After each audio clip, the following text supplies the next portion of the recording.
Who's ready to learn?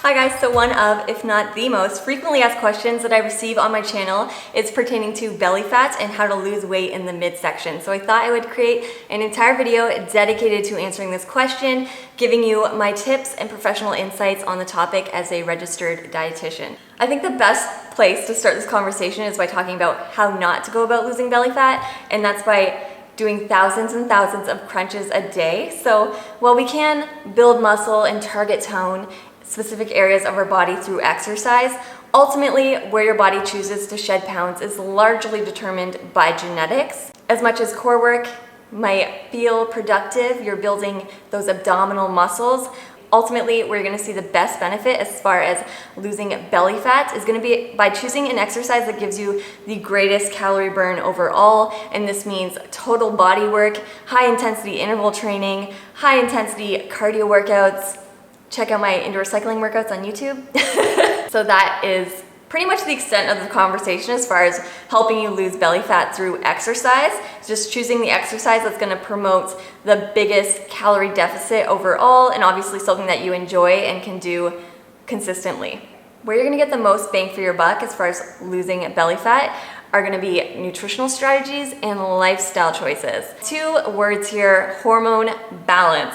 So hormones are chemicals that our body releases to communicate with different areas, different organs, different body systems, and they have a great impact on creating an internal environment where your body is going to want to burn belly fat over fat in other areas of your body. Little side note, might be of interest to some people. As women go through menopause, the hormonal changes in estrogen leads us to hold more weight in our midsection. So just something to look forward to as we age. There is a lot to unpack here.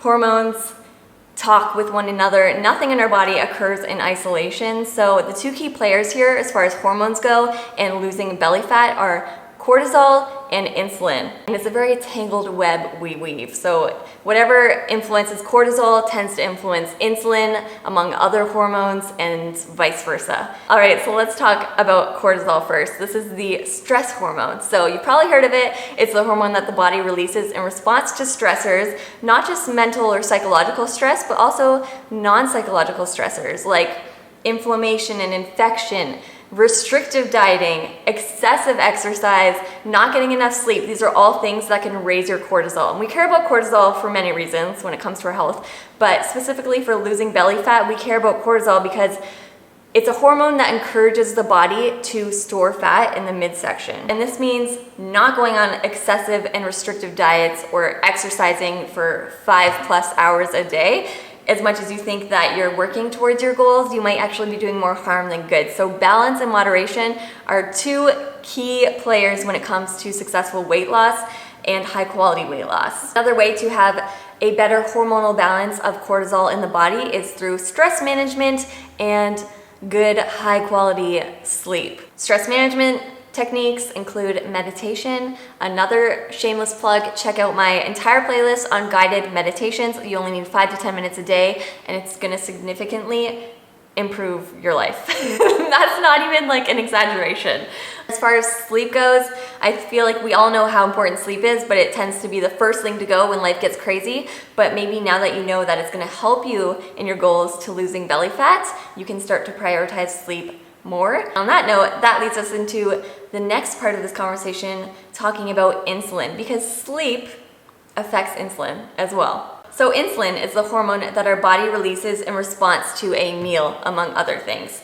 And it tells our body to store all those calories, all the energy that we just ate, and store it as fat, as carbohydrates. So maybe you heard of carbo loading, and to store our food as protein in our muscles. When we don't get enough sleep, our body doesn't respond to insulin in the same way, that it leads our body to release more of this hormone just to get the same response. And this situation is known as insulin resistance.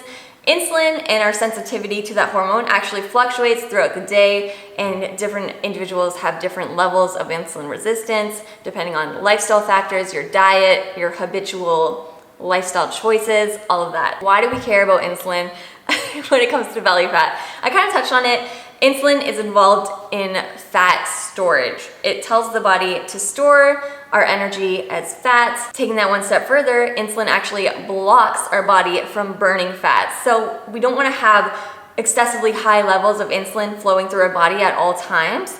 So if you're making certain nutritional choices that aren't the best for you, it's going to be really hard for you to lose fat and belly fat when your insulin levels are kind of out of control.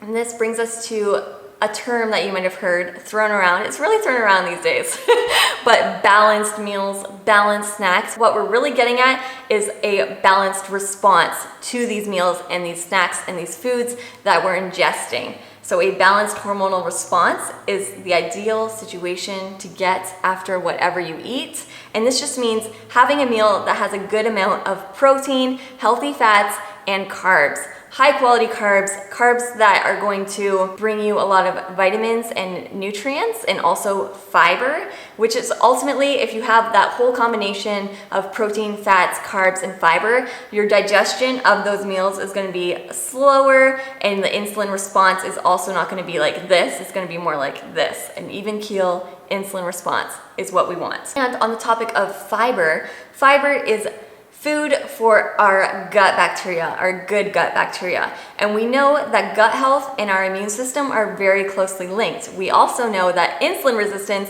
is an inflammatory process. Inflammation can raise our cortisol. So now you can really see how much of a tangled web it is if you have inflammation in your body because of your diet, and your diet is causing your insulin to spike, but then the inflammation is also causing your cortisol to spike, and then cortisol spiking is influencing your insulin. It's like, but all that to say that our gut health is very important when it comes to attenuating inflammation in the body and further promoting an environment where your body is gonna wanna burn belly fat. It always comes back to gut health, guys. Did I not say that in my women's health video?